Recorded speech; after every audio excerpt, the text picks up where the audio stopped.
God is the greatest entrepreneur we know. He built a business in 6 days. He retired on the 7th day. It's been 2,000 plus years. He has 8 billion people working for his business. It hasn't failed. A business will do well when the systems are in place. Most businesses don't fail. Their systems do. Systems make you consistent. God rained manna daily. Not monthly. Why? Because heaven honors consistency. As you journey to become, as you build anything great, you'd face challenges. How you interpret those challenges is what at the end of the day defines where you'll be. You'd face challenges with yourself, which is why I always say that the greatest person you want to master is self. That's why it's called self-actualization. The first thing I look out for in anybody I want to work with is how hungry you are. I would pick a hungry but not skilled person over a skilled but not hungry person. I always say that if a man is hungry, he's dangerous. There are 3 levels of desire. Everybody wants something. Very few are ready to choose the thing they want, and very few are ready to commit to the things they want. The size of your action is more important than the size of your dream. And at the end of the day, the world is celebrating doers, not dreamers. Live for your vision, don't live for people. Delayed gratification. If you eat tomorrow's bread today, you'll be hungry tomorrow. The game of life is played on the field of the mind, so you need to protect this thing very, very well. The unit of a man's destiny is time. Whatever affects your time affects your destiny. You are only relevant in this world because you have time. Look good, dress good, be okay, because in business entrepreneurship, your aura opens the door. When your aura opens the door, content gives you a seat at the table. Execution makes you stay at that table. In this world, if you want to be paid the best, you have to be the best. But to be the best, there's a price you have to pay, and there's what you have to know. Messi is what he is. Ronaldo is what he is. There are things they know that the average person doesn't know. Hi, Moses. Hi, Regan. Welcome to Unscripted. Thank you. Thank you. It's a privilege to have you here. I know this conversation is going to be a good one. How has the year been so far? It's been good. It's been a blessing, and I'm excited for what 2026 will bring. Yeah. Beginning of the year, you definitely had plans. Mm-hmm. Do you think you've been able to achieve everything, or some have just fallen out? I think that the greater part of it, I've smashed a greater part of it. There's still some that I haven't been able to, achieve, but for the major ones that I set my mind to, by the grace of God, I've been able to smash them down, yeah. Lovely. All right. For someone that will be watching this convo for the next 1 hour, podcasts are long. Why should they sit through this conversation? Who is Moses B. Arthur? I like to describe myself as a young, daring Ghanaian, totally out of my comfort zone, living my epic vision for Africa. So 3 things will note me. I'm a Ghanaian. I like to, say that I'm from Ghana because people don't believe that great things can come from this part of the world. So I'm from Ghana. I'm typically out of my comfort zone. I'm not the type that likes to, play the norm. I'm an outlier, and I'm a man of vision and purpose. So pretty much that's what my life sums up to. Young, daring Ghanaian, totally out of my comfort zone, living my epic vision for Africa, Ghana. Yeah. Professionally, who is Moses? Professionally, I'm a real estate developer, co-founder, CEO, Afrimart Atlantic. Blessed to be an author of 3 books, The Entrepreneur's Journey, an Ideal Startup Guide. I wrote that in 2018. Then in 2021, I wrote Understanding Systems Thinking, the Modern Art of Building Learning Organizations. In 2023, I wrote the 7 Universal Currencies for leveraging anything in this world. And outside of that, I'm a speaker. I like to see people become better versions of themselves. And I get the opportunity to do that when we have to share knowledge, because I strongly believe that knowledge is one of the few things that establishes and builds a man. There's a philosophy I live by where I say that what you don't know is darker than the night. And so you want to be intentional about amassing knowledge around any facet of your life that you want to, excel in. And so, yeah, pretty much that's all my life, outside of real estate. I'd say I'm an entrepreneur because I do, other things as well. Yeah. So. All right. So I have the 3 books here. We'll talk about them later on. What was your childhood upbringing? Because I think it shapes people a lot. Do you think there were certain things that kind of shape the mindset you have today? Yes, there are definitely things that happened, and have happened in my upbringing that gives me a certain kind of outlook and perspective on life. I always wanted to work for myself. I always wanted to be an entrepreneur. I always wanted to be the captain that manned my own ship. And I remember strongly, I think don't really remember the class, but I was pretty much young when my dad lost his job. At the time, my dad has always been like in the mining sector. He's been in the mining sector over like the last 3 decades or so. So he used to work for a company then called Osdriel, and I think he lost his job, and then he had to be home. And that for me was a bit of a roller coaster because it literally affected how everything was running at home. And for me, I was like, how does a man go to work one day and then he comes back home and then he doesn't, have anything to do? Which is why I speak to today's generation and I'm like, our parents used to live in the job economy. You and I live in the gig economy. We make money with our heads and hands. So you have to be thinking very, very smart, spotting opportunities with your mind and not your eyes to be able to, make something for yourself. So right from that experience, I said to myself that I wouldn't want to, work for anyone. I would want to build something of value with my hands. And that over time just shaped my perspectives to a lot of things. There's been a number of things that I've picked from home. My dad is very resilient. He doesn't give up. He calls our middle name is Braintu. Mm-hmm. So in our lineage, outside of him, I'm the next person called Braintu of all his sons. Braintu means a warrior, it means a fighter. And my dad has that relentless thing in his soul. He doesn't just give up, So that all of those things, gradually like shaped my becoming. I'm like, I wouldn't want to work for anyone. I would want to do something for myself, and it's turned out good. Yeah. I love that. Starting your entrepreneurial journey, right? Mm-hmm. Has there been some challenges? Let me put it that way, in terms of struggles, or was it just a smooth ride for you?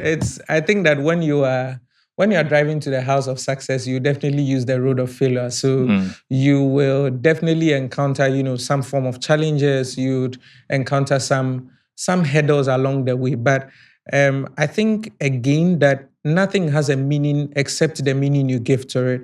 In the sense that for most people who are doing something exceptional, when they are faced with challenges, the way they interpret those challenges definitely affects what they do. Because for me, the principle is very simple. As you journey to become, as you build anything great, you'd face challenges. How you interpret those challenges is what at the end of the day defines where you'll be.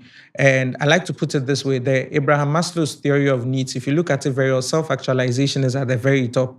And at the base, we have the basic need of man. If you look at that pyramid very well, the base is very huge. It tells you that there are a lot of people at the base and very few people get to the top. Now, if you imagine that thing again very well, it looks like a stairs. So you would have to definitely climb, and climbing up is very difficult than, coming down. So I've faced challenges. You'd face challenges with yourself, which is why I always say that before you scale a business up, let God scale you. Before you build a business up, build yourself.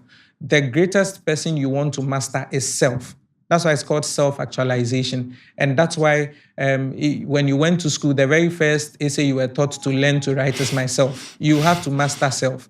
And if you can't lead yourself, you can't lead people. Because at the end of the day, as a leader, what you are literally reflects in what your organization is. And so the first most important challenge I've had to deal with as a young person has been mastering myself. And it's the reason why I constantly would make time for myself so that I can operate from a certain room of clarity. And in the world of high performance, there's a premium price that you pay for clarity.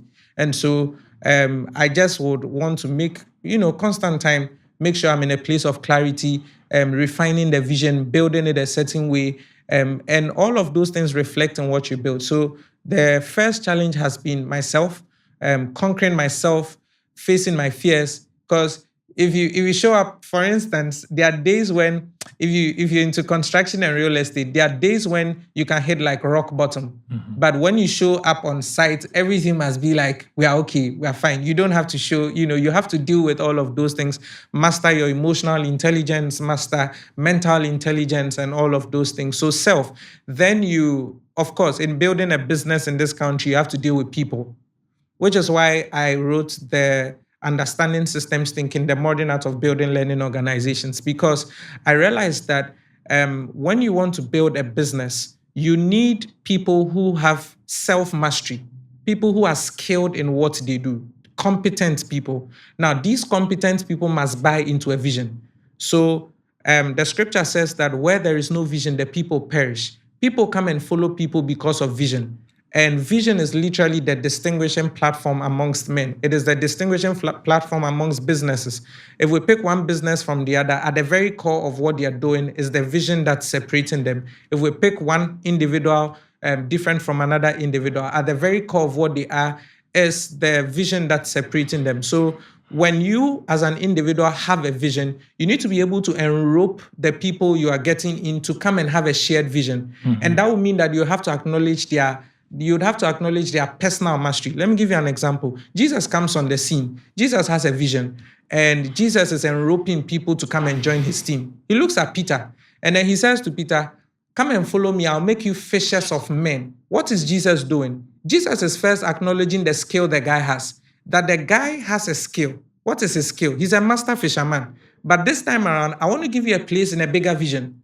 So I want you to stop catching fish and come and catch the souls of men, which is literally up there than that of, fish. And so Jesus first acknowledges the skill and what how do we call it, Peter has, and he enropes him into a bigger vision.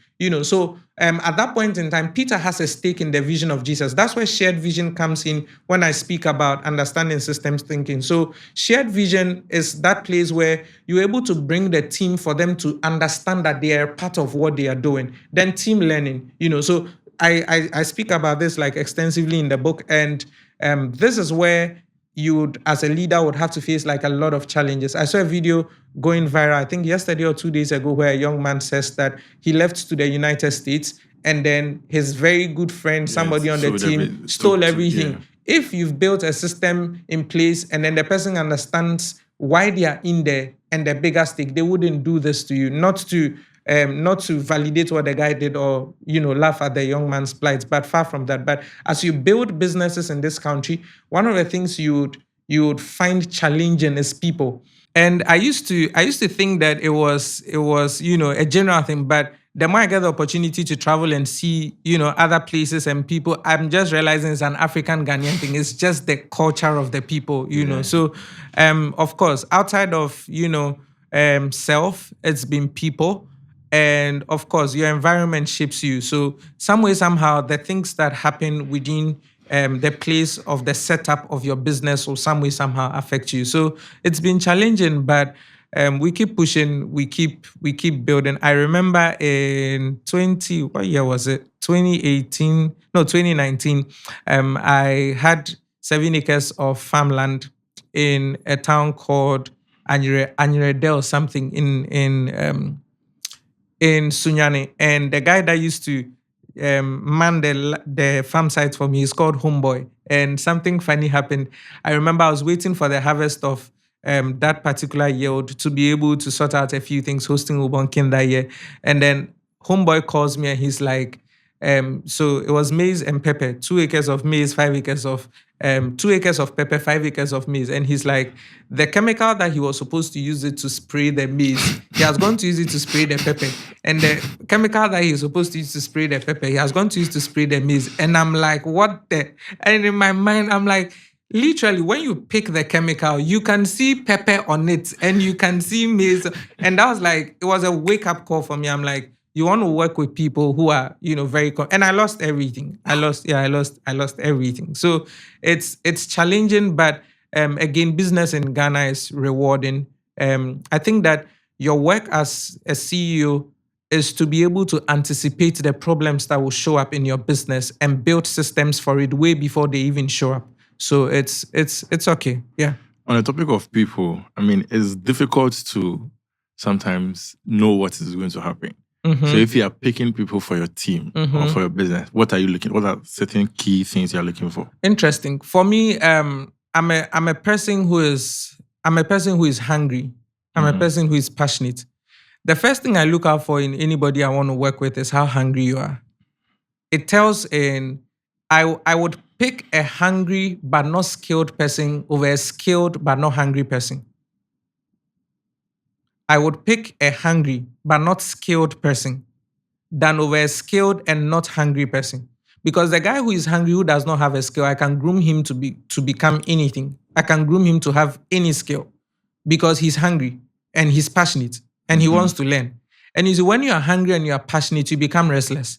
When you are restless, the universe some way somehow responds to that restlessness that's in your spirit. So I would pick that. And so the first thing I look out for is how hungry you are. I look out for that a lot because it will tell in how we work, And the reason being that there are various types of leaders, but for me, I'm the guy who is consumed about volume. And if we're consumed about volume, volume is pain, volume is work. Volume is we're not decreasing the target, we're increasing the effort.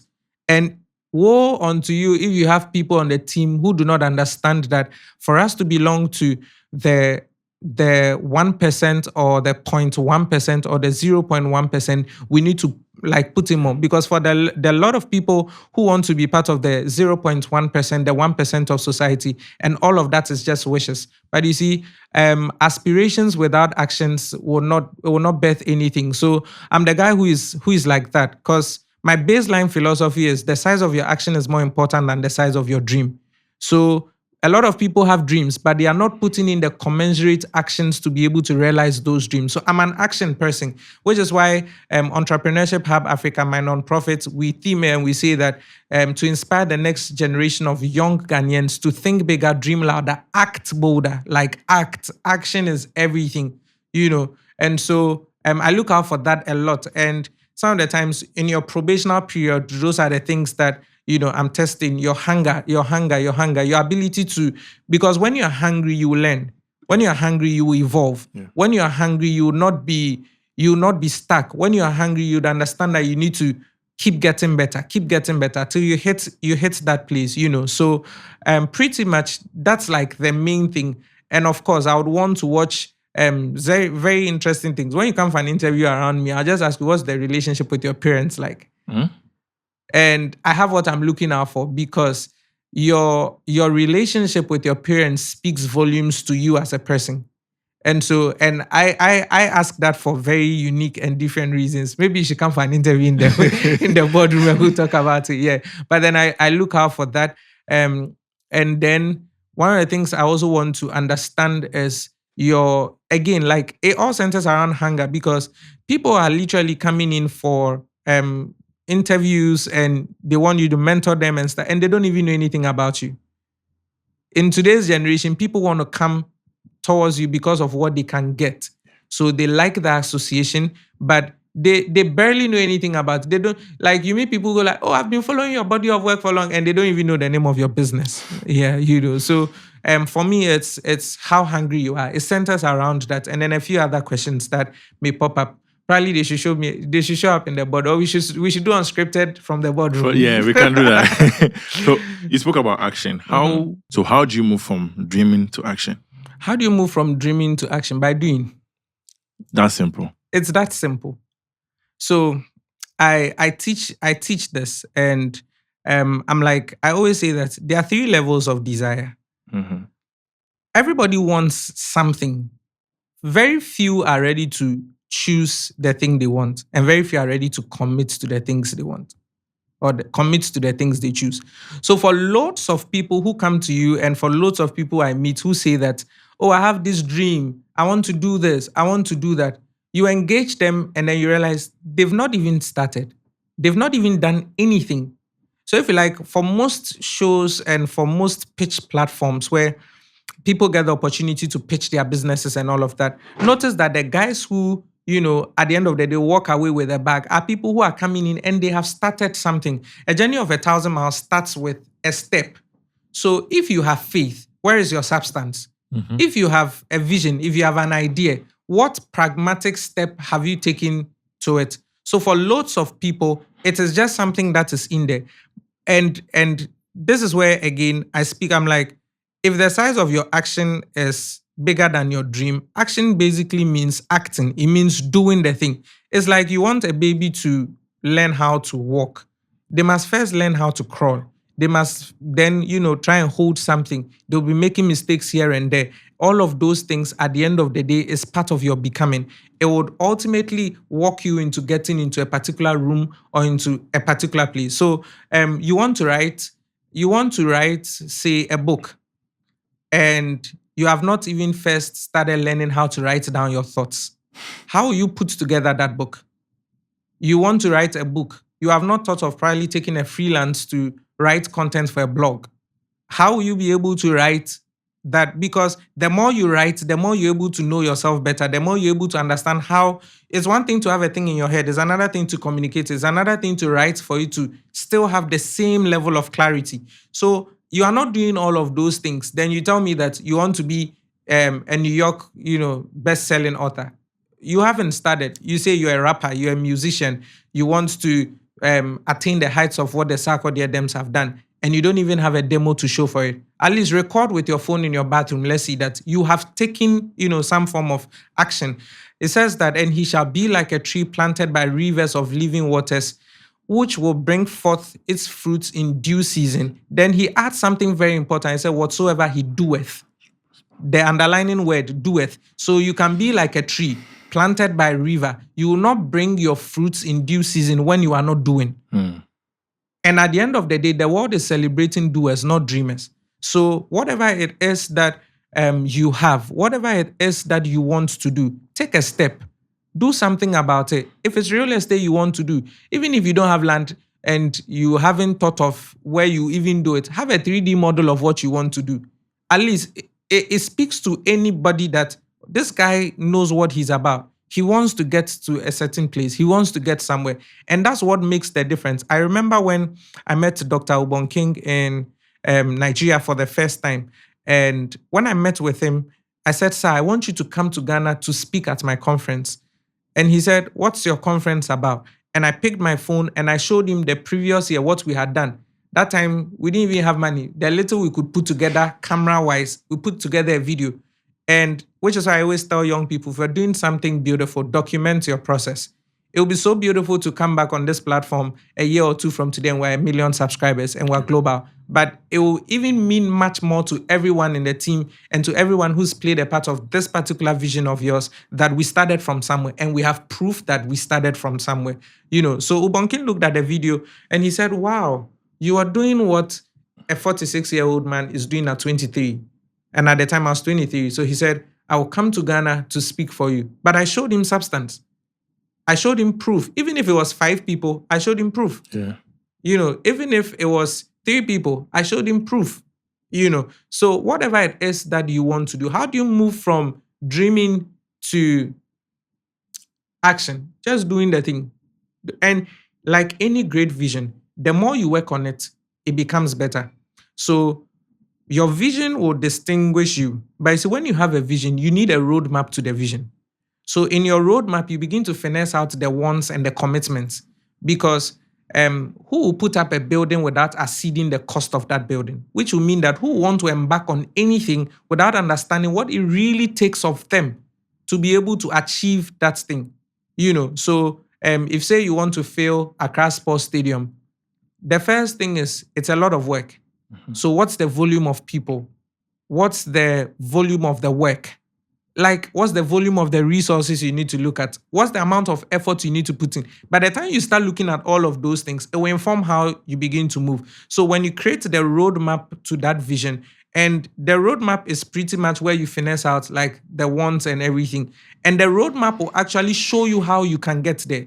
So for instance, if you and I are driving from Accra to Kumasi, and you are using a 2001 Camry, and I'm using a 2025 G-Wagon, because I have a very solid machine, it's expected that I get to Kumasi before you.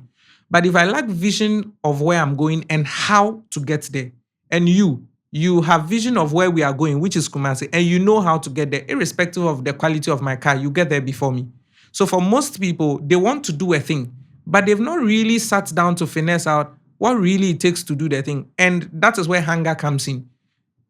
I always say that if a man is hungry, he's dangerous, because your hunger will move you from that place of comfort to enter that place of discomfort to find out the thing.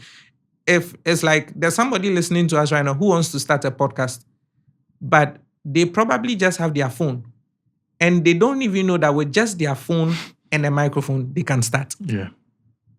So until they think that way and even record one of themselves and put it on YouTube and later meet you and say, Ray, you inspire me so much. This and this and this is what I have been able to do. Then based off of what they have been able to do, you can be able to speak to them and say that, oh, I started my journey this way. I've done this, I've done that, I've done this, I've done that. And then you're able to pick it up from there. So for me, if you're listening in on the conversation, you want to be just intentional about action, even if it is a step a day.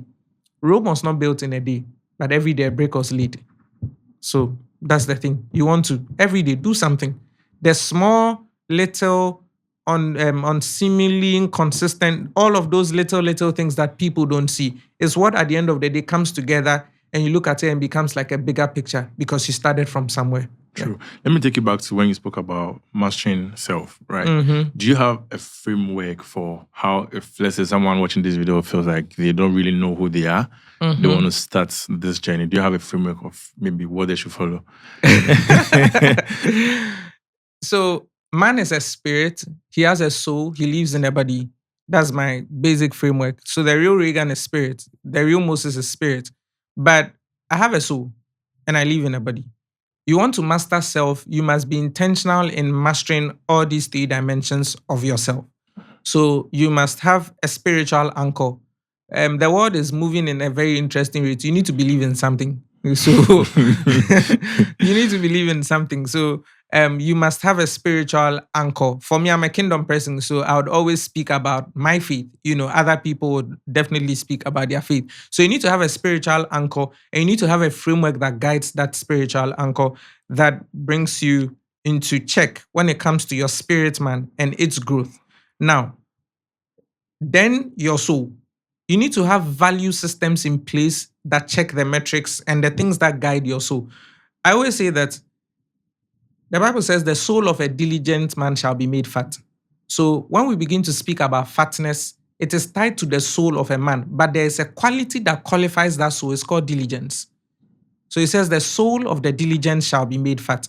So if you see somebody moving in fatness, it means that there is a particular quality tied to the making of their soul. It's called diligence.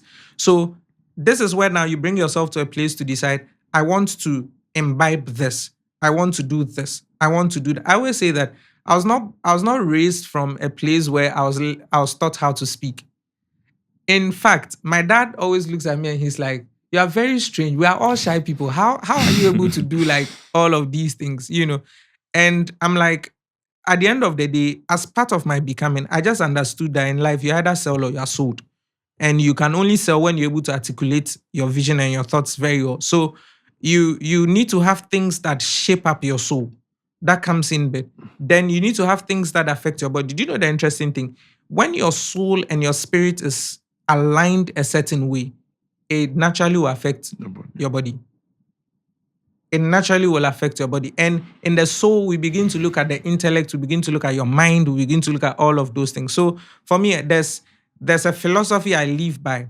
When it comes to my life, I have what I call my MVP strategy. So my MVP strategy is meditation, visualization, prayer. So meditation, visualization, prayer, MVP. So my MVP is my meditation and my visualization both affect my soul and then it affects my body. Then prayer affects my spirit. You get it? Yeah. Because your ability to still your mind and think on a thing, to be able to find solutions is a gift. It's called meditation. And do you know it's more difficult to think than to pray? If you like, try it. Sit in a room quietly and decide that you want to think on this idea that you have and think of how you can better it for next year. What did we do right? What is the seemingly solid thing that we can see with this podcast that is working? And how do we scale it next year? Okay, we did this and this and this and that this year, and it brought us maybe 1 million views. So if these were the basic traits that brought us 1 million views, it means that we can 10x it to 10 million. Your ability to sit in stillness, solitude, and silence to think on it, you realize it's difficult. If you like close your eyes and start imagining that you want to think about this business, maybe for the next 2 minutes. If care is not taken, then in the first 40 seconds, you must start thinking of the jollof you are craving for. I was thinking of Wachi.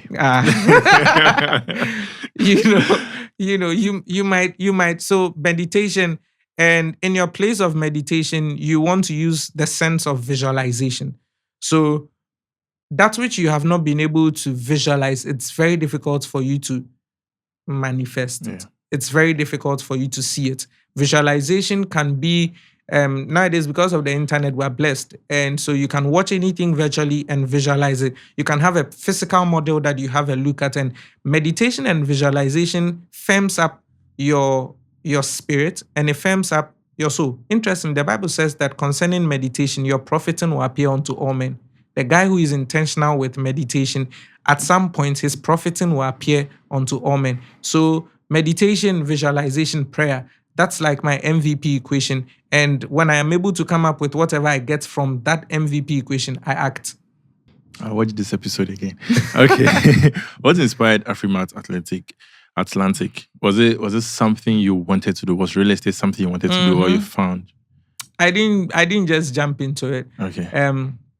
Real estate has been something that we've always wanted to do. I remember I registered a company called Emerald Holdings. I tried putting together a lounge a couple of years back. It didn't work. So my co-founder is like a very good brother of mine. Known him like the last 12 years. I got to know him when I was in university first year in 2014. So yeah, it's been over a decade. And I remember we're having a conversation at the time. I was like, you know what, I want to do this. And he was also, I also want to do this, da, da, da, da, da. And we're like, how do we bring ourselves into a place of partnership? So I remember that day right there in my office, we're like, you know what, let's come up with the name of the company. And that is where action is. So you see, a lot of people, it will just stay in that idea room. Right then, they were like, Charlie, let's come up with the name of the company. What do we want to call it? I'm like, okay, you are Frimpong. So we wrote his name. I'm Arthur. So Afrimart. So F-R-I-M, Frim, then Arthur, A-R-T-H-U-R. We got the A-R-T. So we got Afrimart. And we're like, it's not complete. Yeah. My philosophy, and again, his philosophy is God is the greatest entrepreneur we know. He built a business in 6 days. He retired on the 7th day. It's been 2,000 plus years. He has 8 billion people working for his business. It hasn't failed. So we decided, okay, let's bring God into the rope. Let's enrope God in. How? A to represent, in Greek, you would say Alpha and Omega. In Hebrew, you say Aleph Tav. So we say, okay, let's bring A to represent God. So in Afrimart Atlantic, there are 3 key principal partners, myself, Oscar, and God.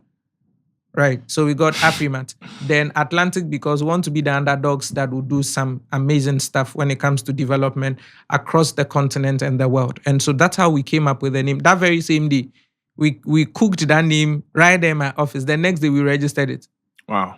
Oh, fast. No time to wait. Action. And then we went about in circles trying to get a vision off the hook. And, it's been a roller coaster in a journey, but we're thankful to God for where we've come. Starting then and today, what has been the change in the real estate space? We're still pretty much early, because though we started a couple of years ago, we started off trying to do agents work, building for people. And then last year, July, we're like, this year is the year. And September, we went into full development.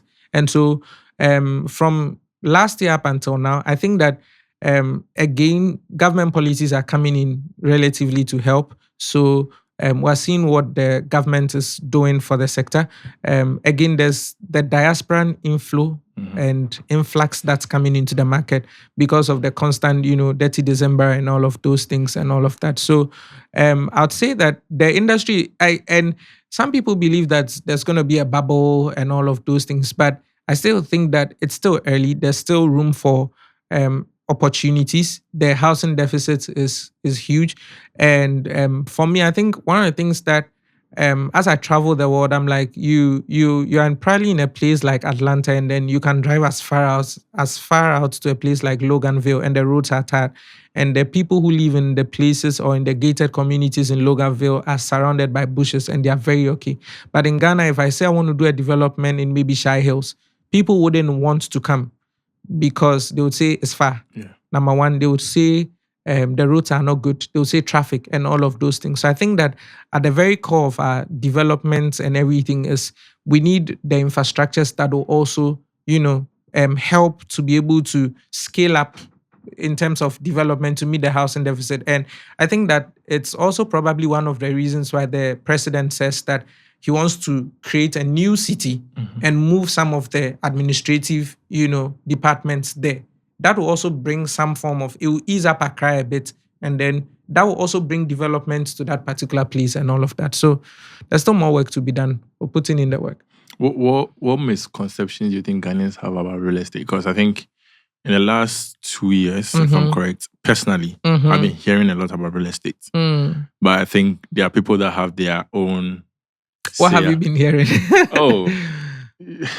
Like, real estate agents are scam, some of those things, right? The mere fact that there's fake means there's original. Fair. Yeah. Fair. So you just have to have your metrics that it's like chewing granite. When you're chewing granite and you have one bad piece of granite messing up what you're eating, would you conclude and say granite is bad? Definitely not. No. I think that is one of the wealth, sustainers. You can also build wealth with it. People have their philosophies around it. They say that when you build, houses, you have like your money stuck in there and all of that. There are also people who are building and they're making the money off it. It's just the game plan and how you see the market and what is influencing what you are doing in the market. But then I think that the general misconceptions, first of all, will even start from land issues. And a lot of people do not do their due diligence when it comes to these things. And knowledge is such, how do I call it? Knowledge is such a powerful thing. And again, what you don't know is darker than the night. It is only concerning vision and knowledge that he says, God said his people will perish. Where there is no vision, the people will perish. Number one, for lack of knowledge, my people perish. So vision, knowledge will lead, lack of it will bring you into a place of great perishing, which will mean that if you want to embark on anything real estate, you need to make sure you have a detailed understanding about what you're getting into. It's the reason why, as a developer, when people come to my site, I take time off and educate them. Some of my clients have literally bought because they felt the relationship was more, they felt the deal was more relational than transactional. Because I want you to understand what you are getting your head into. And so, and that's because for most people, it's probably about the money that they are making, and that's it and all of that. But it should go beyond that. If you want to do well in an industry, you want to serve the people well. And service is not just you delivering the product, it's also you getting, your facts right. So for the average Ghanaian, it'll start off from land. Like you said, people have issues with agents, people have issues with building not being on time, and a whole lot of things, coupled with other, again, because typically whenever there are issues with government and a new government is in power and, Office of the Prosecutors, special prosecutors are doing their thing and everything. You see properties come up, you see this come up, you see that come up. But it does not mean that, there are not genuine people in there doing the right thing. So you would want to just do your due diligence well. Yeah. All right. Thank you for that. We spoke about leadership earlier on. And I think it's one word that this year I've been learning a lot about. When you think about leadership, what is leadership to you? And I think you mentioned something about you said there are 3 different types of leaders, if I remember correctly. Leadership is service. For me, Jesus gave the biggest business secret and the biggest business secret and the biggest leadership secret. He said that if you want to be the greatest, you have to serve.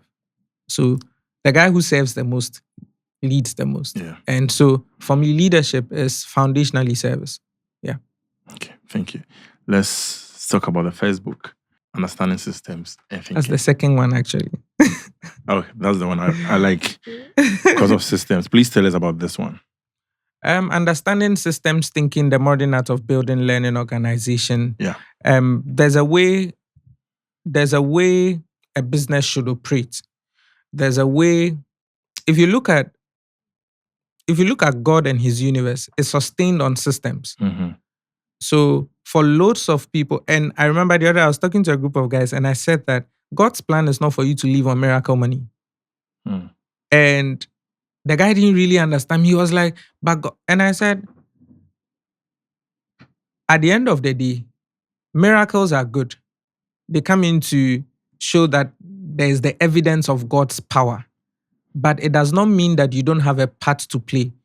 If God's vision for you is to live on miracle money, then he wouldn't say the hands that does not work must not eat. Then he wouldn't say that he will not flourish the works of your hands.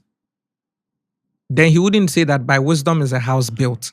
So there are lots of things that would have to come to play. So at that point, I'm like, starting off from you, the individual, you are a coordinated system. Your eyes need your ears need your nose needs your mouth, your hands need your shoulders. You are a coordinated system. It should flow in a business. So a business will do well when the systems are in place. Most businesses don't fail, their systems do. Most businesses do not fail, their systems do. So if you want a business to do well, you need to have signs that cause the system to succeed. And that's where you would come in and you come and look at shared vision, you come in and you come and look at team learning, you come in and you come and look at personal mastery and all of those things. And I touch on that like extensively in the book. People could just grab a copy. And then if I wanted to go into this, we'll probably need a whole different session to teach business and its systems, because there are different types of systems that you want to put in place that will cause your business to be, operating on a daily. Your business will do well. Like when I travel, my business is still operating. Yeah.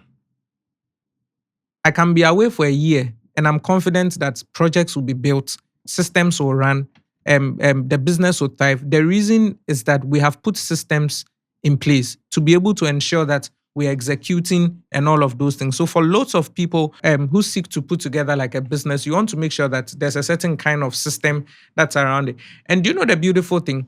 Systems make you consistent. Systems make you consistent.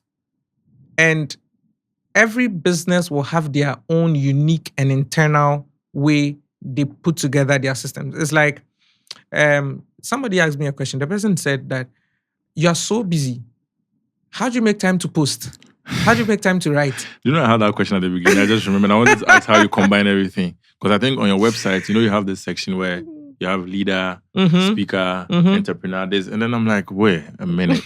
How are you combining all that? So I understand the person. So God rained manna daily, not monthly. Why? Because heaven honors consistency. So God gives you an idea, he gives you a vision, and he expects that you should put a model around it to be able to make it work. So I remember I was telling somebody that whenever I sit to record Thoughts Become Things, my podcast, audio podcast on Spotify and Apple Pod, somebody is like, you're so busy, how'd you do it? I'm like, wait, we release every Friday. So at every sit down with the team at Studio 233 Live, I do like 10 to 20 episodes. Yeah, my guy Jake will tell you. When he comes and we're recording, at every recording, like as it stands now, I have content for every Friday till next year. So in my mind, Thoughts Become Things, Friday episodes, like today, the team will send the edit and there's a whole system around it. Because when Jake comes at every sitting, so before Jake comes for us to record, I know I'm recording about 20 episodes and I know it's covering me 3-4 months. Yeah. Then every Thursday, before Friday, the release, there's a whole loop and system in place. So Jake drops it in there. I review what he's brought in. When I review what he's brought in and everything is solid, then the quality control team checks it. Everything is solid. Then he schedules it. Then Friday is out. So no matter where I am in the world, I'm not worried if the pod will go live or not. It will go live. It has to go live. The system is in place.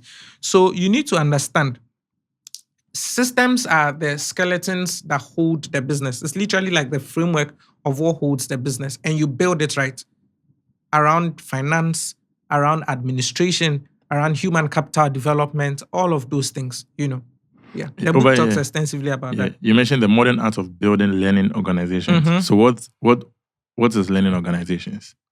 What's a learning organization? Yeah.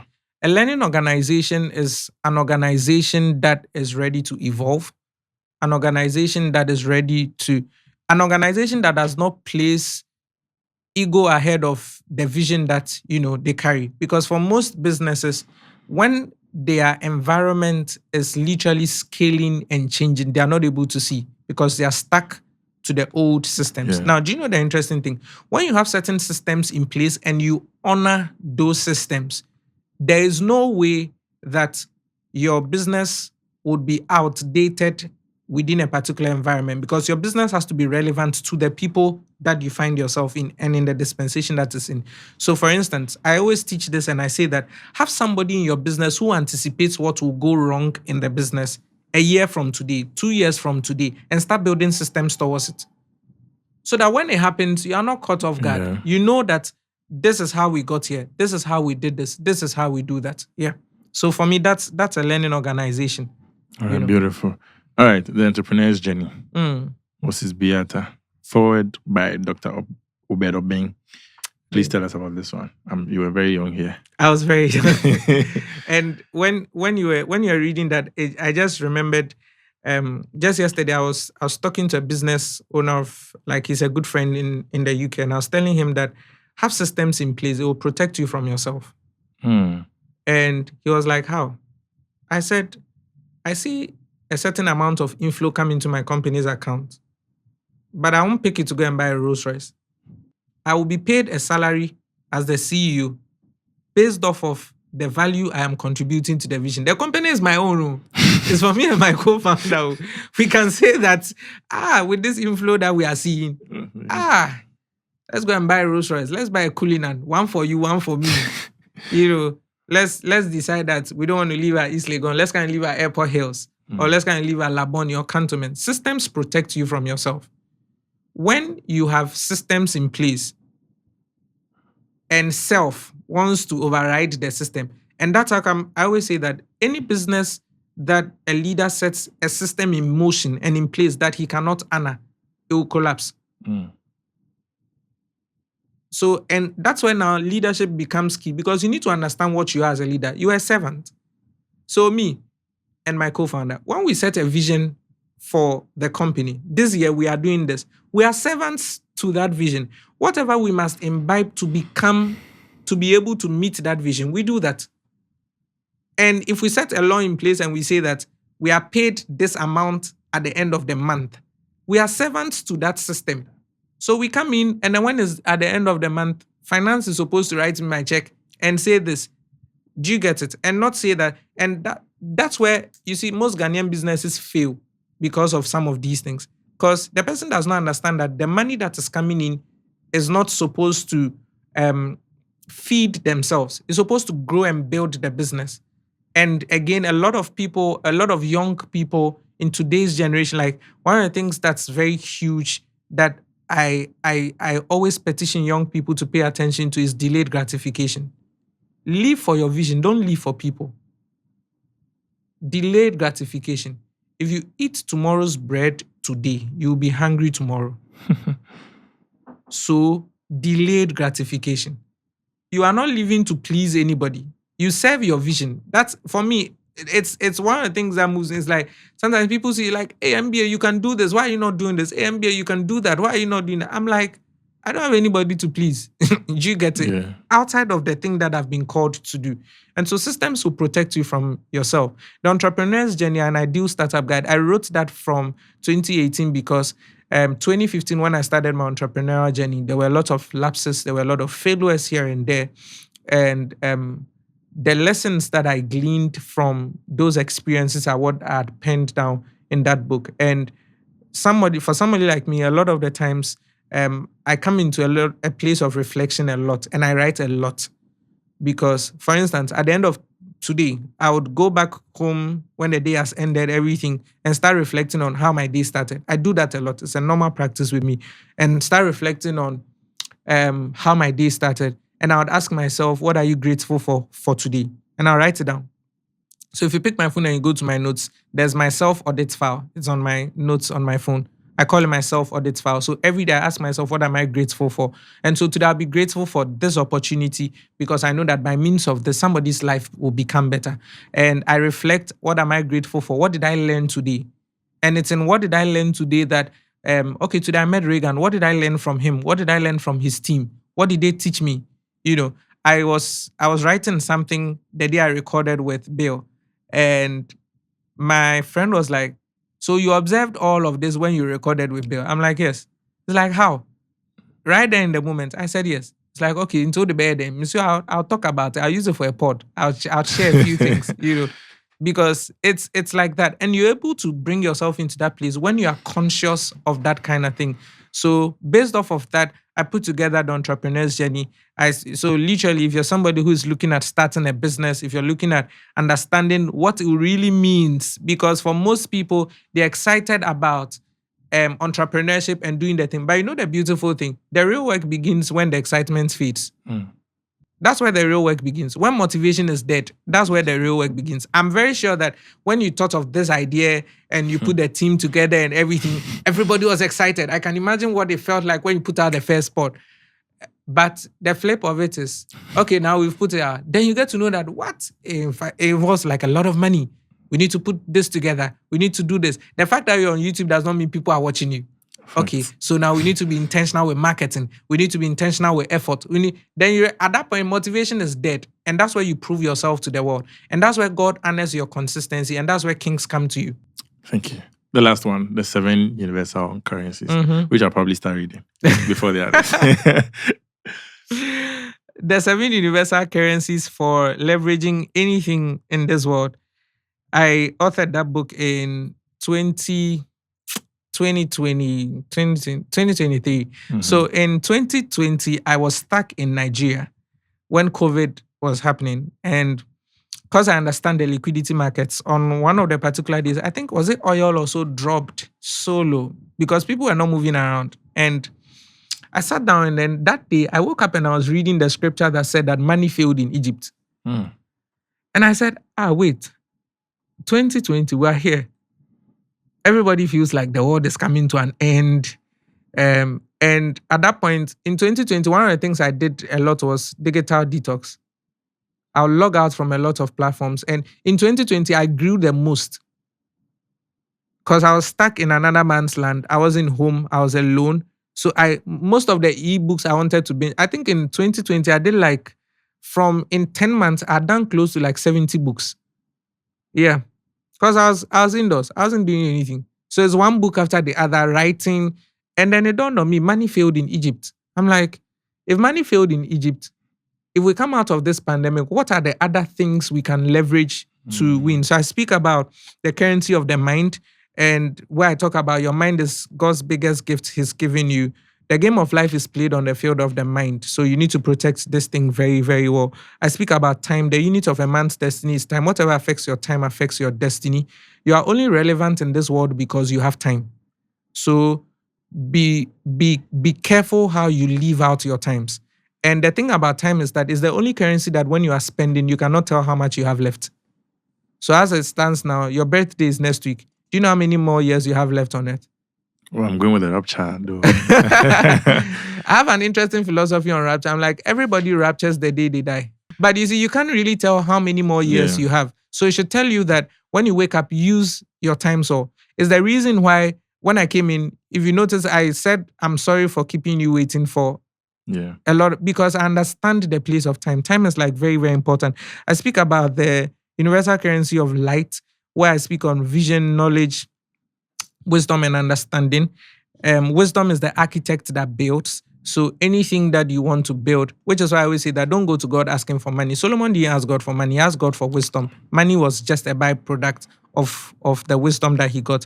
I speak about the universal currency of God. I don't know what others subscribe to, but I am a man greatly helped by God. I am a man whose success, by far, I'm not able to explain some of the things that happen because it's like I brought 5 loaves, 2 fishes, and he multiplied it. So there's the God factor evidently in what we do. And that's also because I'm like, God is the greatest entrepreneur I know. There are so many nuggets about life that I glean from the scriptures around business, around this, around that. Yesterday, something interesting happened. I was around 3 a.m. I wasn't asleep, just this dawn. And I was looking at the scripture where it says that in the days of Job's youth, the secret of God rested upon his tabernacle, and he was prosperous. So I said to myself, what is the secret of God for my tabernacle? And it started making me write. I said, what is the secret of God for Afrimart Atlantic? What is the secret of God that will cause us to thrive in this world? What is the secret of God that will cause us to thrive in the market? And when I started asking those questions, it will interest you to know some of the ideas I started coming up with. Because in my mind, I'm like, in his prime. Am I in my prime? Yes. So where is the secret of God resting upon my tabernacle? And if you can explain every aspect of your success, God was not in it in the first place. So the universal currency of God, I speak about the universal currency of relationships, and where I touch on the fact that the value of a relationship is the value you bring to the relationship, not what you extract from it. People are very important. People are very, very important. Sadly, we've been raised in a generation where when we meet people, we think of what we can get from them, not what we can contribute to them. And that's how come a lot of young people are not able to access certain rooms, because they're always thinking of what they can get from the people that they are meeting. And that's dishonorable in a certain way. Over the last 3 days or 4 days, myself and the team, we put out lessons I've learned from partnerships. So if you go on my Instagram, my LinkedIn, I've been putting out a series. I just finished the part yesterday, Partnerships That Flourish. And I did part 1, part 2, and the final part yesterday. And those are lessons I have gleaned from my life, lessons that I've gleaned from doing business as one who has partners across various countries and stuff like that. I speak about the physical universal currency, where I say that look good, dress good, be okay, because in business entrepreneurship, your aura opens the door. When your aura opens the door, content gives you a seat at the table. Execution makes you stay at that table. So if your aura will open the door for you, your aura is how you are presented. I think a couple of weeks or so ago, I saw you made a post on that where you spoke about branding, personal branding. So that's that. And then I speak about money itself, because for loads of people who are not seeing a certain, tune when it comes to money, it's a certain understanding that they don't have about money. And you and I have a lot of work to keep learning. So you hit Elon Musk's status, you have a lot to learn about money. So that's why I say making money is an action, maintaining it is a behavior, multiplying it is knowledge. So you need to have a certain action that you are doing constantly that earns you money. You need to have a certain behavioral metric. If you make $1 billion and I make $1 million, we'll use it differently. Our behaviors and patterns over the years will determine it. Then multiplying money is knowledge, because there is something that Elon Musk knows that you don't know. That is why he is where he is. Mm-hmm. Yeah. So that's basically the 7 universal currencies in sum. Thank you. Please, where can we get this? www.mosesbearthur.com. You'll get one. Then you could also reach out. I'm sure I'll give you a contact to put it in there, and then you can just reach out anybody. And then we deliver nationwide, globally, everywhere. So. All right, we are coming towards the end of the conversation. Right. Final words to any young person out there that is trying to build something. 2026, the year is coming to an end. They want to change their life. Yeah. They want to change their life. Yeah. I'll just say 2 things. You want to change your life. The human who reads the most wins the most. So you want to change your life. It starts from the thing that controls your life the most, your mind. So the human who reads the most reads the most. There's a philosophy I have. It's my own strategy. I call it the bubble philosophy. Mm-hmm. Book accumulation beyond life expectancy. Okay. BABLE. Bubble. Book accumulation beyond life expectancy. My philosophy is that you can tell the soul and the weight of a house when you visit its library. So my journeys in doing life, I want to accumulate as many books as possible beyond my life expectancy so that I can bequeath it to my children. And you can only do that when you understand that the guy who reads the most wins the most. Because in this world, if you want to be paid the best, you have to be the best. But to be the best, there's a price you have to pay. And there's what you have to know. Messi is what he is. Ronaldo is what he is. There are things they know that the average person doesn't know. that the average footballer from Nima doesn't practice, doesn't do. You understand? So that's the first one. And finally, if necessity is the mother of invention, repetition is the father of skill. So find what works for you. If necessity is the mother of invention, repetition is the father of skill. So find what works for you and 10x it, 100x it, 10,000x it. Typically, when a Ghanaian is thinking of doing something and they say effort, they will say, 2 times, 3 times. But how about 1,000 times? How about 10,000 times? And that's me. That's my mind. That's when I think volume, that's it. Because I'm like, okay, every day I'm telling the team, I'm like, if this is what we did to attain this height, then let me read something that I sent to my salespeople. Give me a moment. Let me just fetch it out for you. I sent it to them and I said, guys, many people say they want to be in the top 1% or the 0.1% or the 0.01%, but saying that has zero bearing on whether it happens because achievements comes from actions, not aspirations. So now let's zone in. To be the top 1%, you must enter a room of 100 people and leave number 1. To be the top 0.1%, you must enter a room of 1,000 people and leave number 1. To be the top 0.01%, you must enter an arena of 10,000 people like a stadium and leave number 1.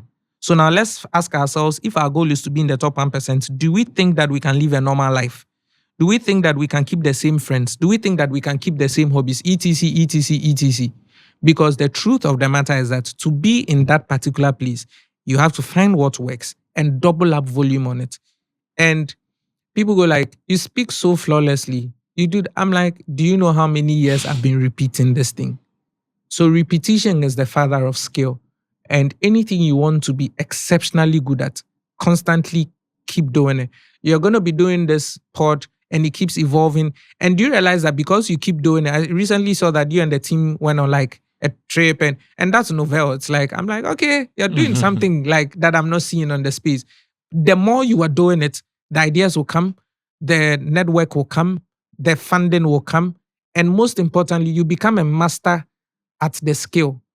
Asking the right questions, narrowing who should be on your platform, the reach, etc. So if you're a young person doing something amazing for your life and it is working, increase the action towards it and do it so well, 100 times, 10,000 times, 50,000 times, you become a master at it.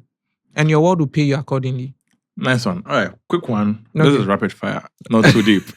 Don't think too deep. Okay. All right. What's the lesson life had to teach you the hard way? Life had to teach me the hard way. That first of all, life is hard. Yeah. Life is hard. There are so many things that I'm sure, I'm not 30 yet, I'll be 30 next year. And I'm like, when I sit with people we grew up with, I'm like, when we're in our 20s, I remember 21, I'll be doing stuff and people are like, you're not enjoying your youth.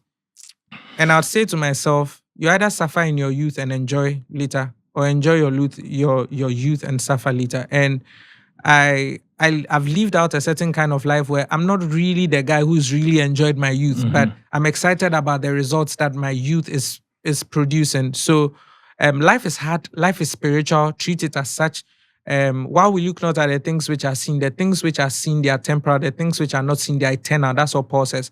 There's an eternal world that rules this world. So life is spiritual. Have an anchor. Life is hard. So be hard. Be tough. Yeah, life is hard. Be hard. Be tough. And that's why most people give up, because they thought that life is supposed to be easy. But please, life is hard. Obra your con.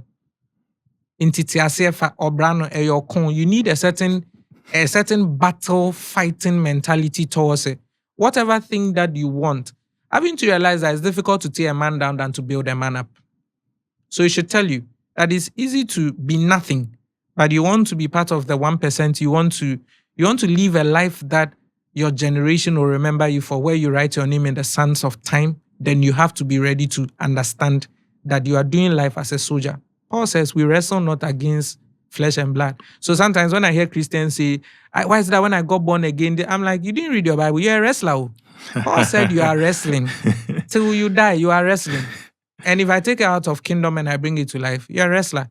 Every good thing you want in your life, unless you are probably coming from a rich home, even those people, they still have to fight to earn it. So life is hard. What's a skill everyone should learn, but most people don't? The ability to articulate your thoughts. If you could time travel but only once, where or when would you go? Where or when? So a place or a time? To a place. To a place. To a place. To a place. To a place. Or to time. A place. To a place. Okay. To a place. To a place. To a place. To a place. To a place. To a place. To a place or a time. Like as in an experience I've had. Yeah.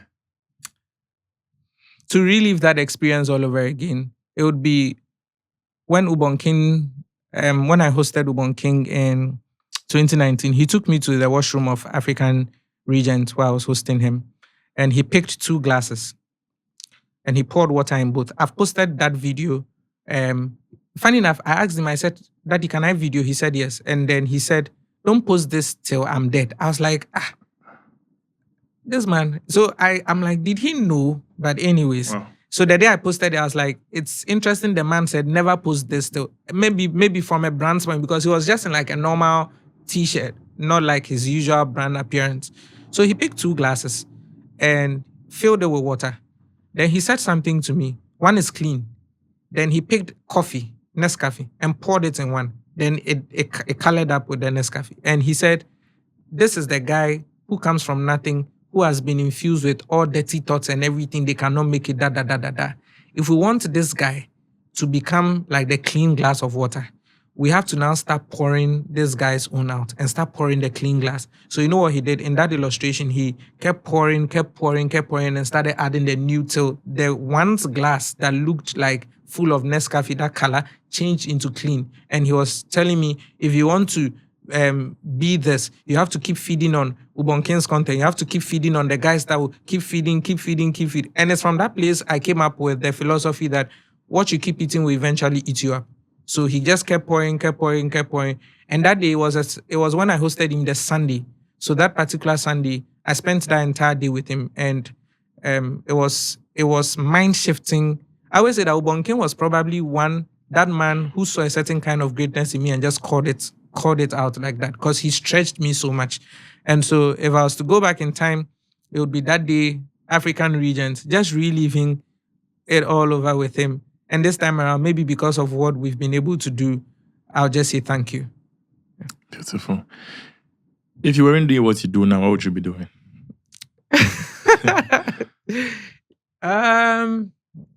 That's an interesting one. If I wasn't doing what I'll be doing now, what would I be doing? I'm an artist at heart, so I would probably do anything creative. Did you draw your tattoo as well? No, I didn't do it myself. Okay. Yeah. If you could send one message or send a message to the entire world, what would it be? To the entire world? Yeah.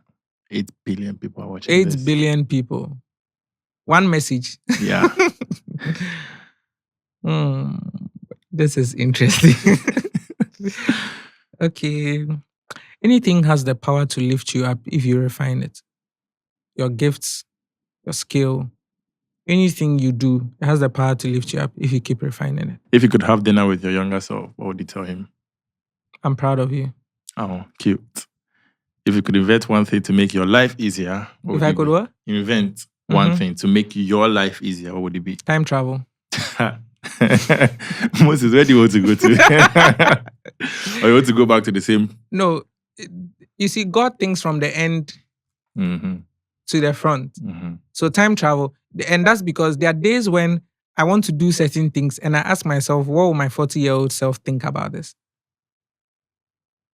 So sometimes I make certain decisions because I looked at it through the lens of maybe my 50-year-old self. So if I could invent one thing, time travel, I'll just enter in glimpse. Just see what's happening. Come back quick. And just come back and come in. You know, if you know that in 2 years, you will do this, you would make this mistake, that will cost you everything you've built, and you had the opportunity to know. You wouldn't walk into it. Yeah. You wouldn't walk into it blind. You will know that around this time, I will do this that will tear down everything I've built. So this is the antidote for it. So time travel. Lovely. Please look into this camera and tell them to subscribe. All right, guys. It's been an insightful conversation with Reagan. Please subscribe to the channel. Copy the link. Share it to someone. Bless someone. That's the way you also get to serve the vision. And that's the way you also get to show support to the community, because they are constantly putting in so much work to be able to bring you so much value to also make your life better. So copy the link, leave a comment, subscribe, share to someone. Let's do a challenge. Copy the link, share it to your class group, share it to your status. And then when you share it to 5 of your closest friends, tell them to also share it to 5 of their closest friends, and tell them to keep sharing to 5 of their closest friends. And then we create a ripple effect. And then we could see this channel hit like 50,000 subscribers and more. God bless you. Be blessed. I think we'll do content to what you just said. All right. Thank you guys for watching. I'll catch you in the next one.